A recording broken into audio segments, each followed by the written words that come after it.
नाग में security forces का operation छठे रोज में दाखिल, इलाके का मुहासरा जारी।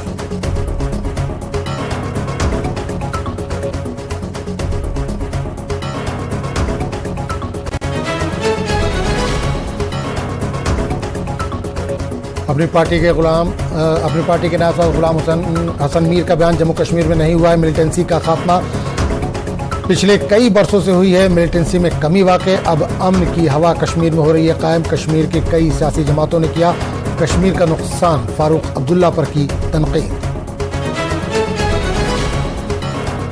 जम्मू में पीएम विश्वकर्मा योजना की लॉन्चिंग पर बाइक रैली का आगाज, महाराजा हरि सिंह पार्क से बीजेपी ने निकाली रैली, लोगों की जिंदगियां बदल देने वाली पॉलिसियों पर किया पीएम मोदी का शुक्रिया।